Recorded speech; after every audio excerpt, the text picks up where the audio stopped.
Assalamualaikum warahmatullahi wabarakatuh. Ini ada berita bagus nih buat kalian. Sumpah ini nggak habis pikir. Di Indonesia kan kita udah darurat pinjol ya. Banyak banget orang yang pinjol terus habis itu akhirnya dari utang 1 juta bahkan bisa jadi 20 juta atau lebih gitu. Ini ada yang lebih parah nih. Baru baca berita dari NCBC, katanya bos OJK jadi emergency kontak dan ditagih tunggakan pay letter. Jadi ceritanya si bos OJK ini juga kaget gitu. Dia bilang nih, saya merasa masih kurang sosialisasi yang terdekat. Sampai dari ujung ke ujung ternyata orang-orang dekat saya juga yang belum tersosialisasi. Jadi ternyata itu asisten dari OJK-nya ini.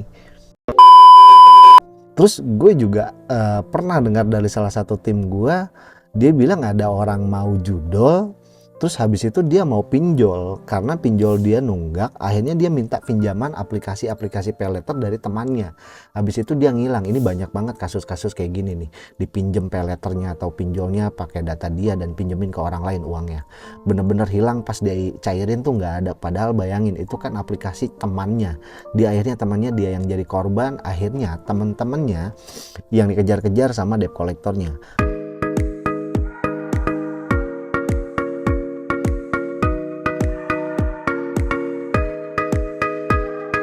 Padahal kalau lu baca nih Undang-Undang Nomor 27 Tahun 2027 tentang Undang-Undang Perlindungan Data Pribadi menegaskan data pribadi yang digunakan oleh pihak lain wajib diketahui tujuan dan penggunaannya oleh pemilik data pribadi.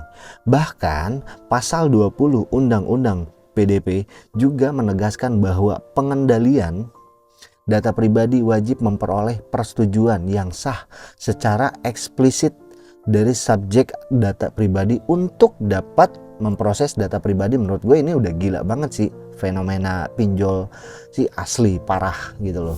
Sampai kepala OJK-nya aja kena. Dan setahu gue kalau misalkan bunga pinjol itu kan harian, ada yang harian ya. Nah, dan bisa menggulung teman-teman ya, punya utang 1 juta bisa jadi harus bayar 20 juta bahkan lebih gitu loh. Gitu kan. Kalian juga punya pengalaman nggak sih teman yang pinjol pakai nama kalian atau kalian yang pinjol dan akhirnya bunganya gede banget? Coba share di komen deh, biar nggak pada pinjol deh. Asli serius susah, parah banget sih kasus-kasus seperti ini gitu ya. Jadi buat kalian tetap waspada ke depannya, gunakan pinjol itu sebaik mungkin ya. Jangan jadikan pinjol tersebut untuk kebutuhan urgent aja, tapi tetap kita harus memakainya dengan sesuai kebutuhan ataupun kemampuan kita. Jangan sampai melebihi kapasitas. Nah, jangan sampai nanti ke depan dan ujung-ujungnya gali lubang tutup lubang dan pada akhirnya pun gagal bayar juga gitu loh. Jangan sampai seperti itu, karena banyak banget korban-korban pinjol ya. Sampai rumah tangganya berantakan, sampai kerjaannya pun berantakan, bahkan sampai juga ada yang bunuh diri hanya gara-gara pinjol. Jadi buat kalian tetap waspada untuk menggunakan aplikasi-aplikasi pinjaman online.